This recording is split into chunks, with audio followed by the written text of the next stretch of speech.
Bon, la dernière fois, on parlait des signes astrologiques et de leur signification. Pourquoi ils ont été nommés ainsi? Eh bien, il y a une histoire qui raconte que, en fait, les signes astrologiques décrivent ce que l'on va vivre. Comme si c'était une ancienne civilisation qui était antidiluvienne, donc avant le déluge, il y a moins de 10 500 ans, qui nous aurait laissé dans les étoiles une histoire. Pourquoi ils l'auraient fait? Parce qu'ils savaient que leur civilisation allait s'effondrer, que les pierres, au final, c'est difficile de décrire quand tu n'as pas le langage particulier.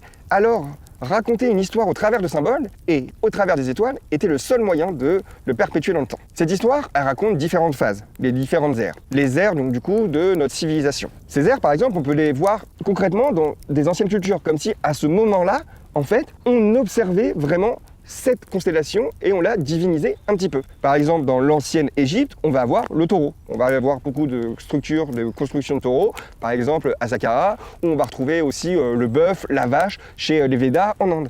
Ensuite, on va avoir le bélier, comme à Karnak, où on retrouve des allées de bélier. Et tranquillement, on va basculer à l'an 0 avec le christianisme et le symbole du poisson. Je vous mets le petit symbole, voilà. Le poisson est arrivé vers l'an 0 et ça correspondrait vraiment à ce déplacement de la Terre vis-à-vis de l'année platonicienne. Si on regarde vraiment ça, on va avoir un basculement dans pas longtemps.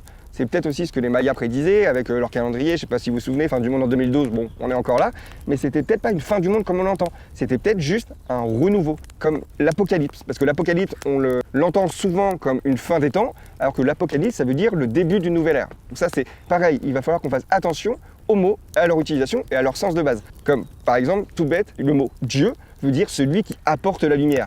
Donc au début, ça n'avait peut-être rien de surnaturel comme on l'entend. On en parlera plus tard. Mais là, ce que ça nous dit, c'est qu'on passerait du coup du poisson au Verseau. Au niveau de la signification des symboles, ce que ça voudrait dire, c'est qu'on va passer d'une ère de la croyance à une ère de la connaissance. Une ère de la spiritualité ou une ère où on va plus mettre en avant le savoir. Donc moi je trouve ça intéressant parce qu'aujourd'hui on a beaucoup cru, les grandes religions, beaucoup de guerres de religion, mais on va arriver normalement, si on suit cette histoire qui est pour moi une idée qui me plaît bien, où la science devrait prendre le dessus, où la connaissance entre guillemets devrait prendre le dessus. Aujourd'hui on a quand même beaucoup plus de capacité de comprendre cette connaissance, de l'acquérir avec du coup Internet, l'IA, etc.